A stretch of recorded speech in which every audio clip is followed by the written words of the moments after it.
বাসর রাতে আমার স্বামী তার বুকের সাথে আমার হাতটা চেপে ধরে বলল, আমি কি তোমাকে বিশ্বাস করতে পারি? কখনো তোমার কাছে তোমার অতীত জানতে চাইবো না, শুধু তোমার ভবিষ্যৎটা সম্পূর্ণ আমার। আমি মুচকি হেসে বললাম, আপনি পারেন আমাকে বিশ্বাস করতে। আমি আপনার হক কাউকে দিব না। আমি কি আপনাকে বিশ্বাস করতে পারি? পারো।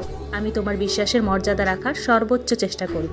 কথাগুলো বলার সময় আমাদের দুইজনের চোখ পানিতে ভিজে যাচ্ছিল। সে আমার চোখ মুছে দিয়ে আমাকে জড়িয়ে ধরল। কিছু সময় পর আমি জানতে চাইলাম, আপনি চোখের পানি মুছুন। সে হেসে বলেছিল, এই চোখের পানি মোছার দায়িত্ব তোমার। আমি তখন বললাম, আমি কখনো আপনার চোখে আমার জন্য পানি আসতে দিব না। সেও বলল, আমিও দিব না।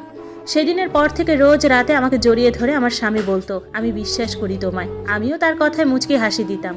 একদিন খেয়াল করলাম সে কয়েকটা কাগজ নিয়ে পড়ে আর মুচকি মুচকি হাসে। কিন্তু এই মোবাইল ফোনের যুগে কি কেউ লাভ লেটার দেয় নাকি? আমি আসলেই কাগজগুলো লুকিয়ে ফেলে। কেমন একটা সন্দেহ তৈরি হলো। তাহলে কি এখন চিঠির মাধ্যমে প্রেম করেন উনি? তাই যদি না হয়, তাহলে আমায় দেখলেই কেন সে কাগজগুলো লুকিয়ে রাখবে? লুকিয়ে খেয়াল করে দেখলাম সে কাগজগুলো মানিব্যাগে রেখে দেয়। গোসল করতে বাথরুমে গেলে লুকিয়ে কাগজগুলো বের করতে আমার চোখ কপালে উঠল। কি সুন্দর প্রেমের বাণী লিখে রেখেছে। রাগের থেকে কষ্টই বেশি হচ্ছিল। হঠাৎ খেয়াল করলাম হাতের লেখাটা আমার। 1 মিনিট, এইগুলো তো আমার ডায়েরির পেজ। তার মানে উনি আমার ডায়েরি থেকে সব পেজ ছিঁড়ে নিয়েছে। দৌড়ে গিয়ে ডায়েরি বের করে দেখলাম তাতে একটা লেখা পেজও আর নেই। সব ছিঁড়ে নিয়ে গেছে। বাথরুম থেকে বের হয়ে সে এই অবস্থা দেখে কি করবে বুঝতে পারছিল না। আমি তত সময় রেগে ফুলে বেলুন হয়ে গেছি। পরিস্থিতি সামাল দিতে সে আমাকে পেছন থেকে জড়িয়ে ধরে বলল, আসলে এত সুন্দর কথা আমাকে নিয়ে লিখেছো যে সবসময় পড়তে ইচ্ছে করে, তাই ছিঁড়ে নিয়েছি। তুমি রাগ করো না। সব সময় তো তোমার সাথেই থাকতে ইচ্ছে করে, কিন্তু পারি না, তাই নিয়েছি। তুমি রাগ করো না শোনাবো আমার। আমি রাগ দেখিয়ে চলে গিয়েছিলাম। বিকেলে অফিস থেকে ফেরার সময় ফুচকা, চটপটি, আইসক্রিম, চকলেট, গোলাপ ফুল আর বেলি ফুলের মালা নিয়ে এসেছিল। বোকা হাসি দিয়ে বলল, তোমার কি পছন্দ তা তো জানি না, তাই সব নিয়ে এলাম। তুমি আবার পছন্দ জানি না বলে রাগ করো না কিন্তু, তাহলে এখন আমি কিন্তু কান্না করব। তার কথা শুনে আমি ফিক ফিক করে হেসে দিলাম। সে মুগ্ধ চোখে আমার দিকে তাকিয়ে আছে। কিছুদিন পর আমার ফোনে অচেনা একটা নম্বর থেকে কল আসলো। সে পাশেই বসা ছিল। আমি অনেক দ্বিধা নিয়ে কলটা রিসিভ করে লাউড স্পিকারে দিয়ে রাখলাম। ওপাশ থেকে মা কথা বলছে। কথা শেষে সে মুচকি হেসে বলল, আমি পাশে থাকলে লাউড স্পিকারে দিয়ে কথা বলার দরকার নেই। আমি বিশ্বাস করি তোমায়। আমি তখন বললাম, সবাই ভালোবাসি বলে, আর আপনি বিশ্বাস করি বলেন কেন?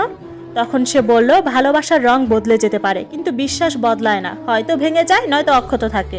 আর ভালোবাসি কথাটা প্রমাণ করা অনেক কষ্টের, আর বিশ্বাস করা প্রমাণ করা কিছুটা সহজ। ভালোবাসার প্রথম স্তর হলো বিশ্বাস।